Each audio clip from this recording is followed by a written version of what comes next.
the UN Security Council has condemned an attempt to assassinate Afghan presidential candidate Abdullah Abdullah, calling for an orderly transition to a new government. Abdullah escaped uninjured from an assassination attempt on June 6, when 2 explosions targeted his campaign motorcade in Kabul, killing at least 10 people, including 3 in his entourage.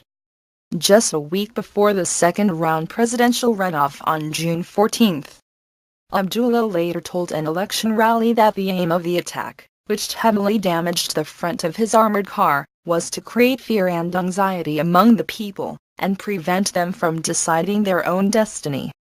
A UN Security Council statement said no terrorist act can reverse the path towards Afghan-led peace, democracy, and stability in Afghanistan, which is supported by the people and the government of Afghanistan and by the international community.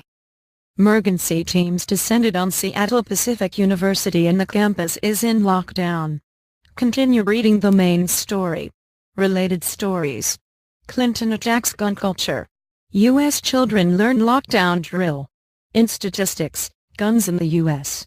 Police in the American city of Seattle have praised the bravery of a student for disarming a gunman who had killed 1 person and wounded 3 others. John Mees, 22, overcame the gunman at Seattle Pacific University as he tried to reload, police said. Pepper spray was used to subdue the attacker. Police said the actions of Mr. Mees and others who came to his aid prevented a more serious tragedy.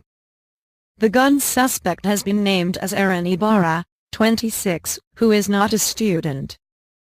On Friday, a judge ordered that Ibarra be held without bail on suspicion of first-degree murder and assault.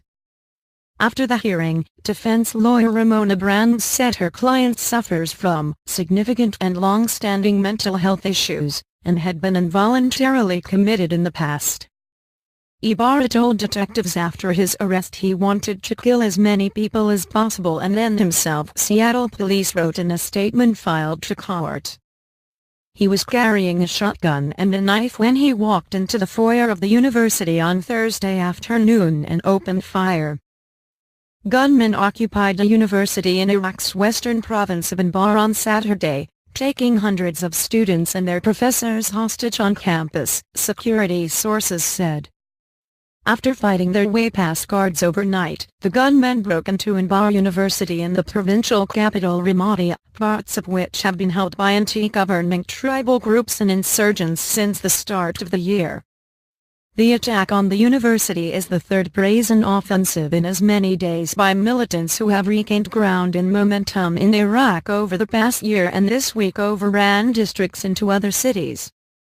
Security forces surrounded the university in Ramadi on Saturday and exchanged fire with the militants, who had planted bombs behind them and were patrolling the rooftops with sniper rifles. Sources in Ramadi Hospital said they had received the bodies of 2 people, one of them a student and the other a policeman. A professor trapped inside the physics department said some staff who live outside Ramadi had been spending the night at the university because it was the exam period. We heard intense gunfire at about 4 am. We thought it was the security forces coming to protect us but were surprised to see they were gunmen, he told Reuters via telephone. They forced us to go inside the rooms and now we cannot leave. He was later able to escape along with 15 colleagues and pupils. I brought some of my students' exam papers in a nylon bag and, wearing my giant suit, jumped the fence and am outside now, he said.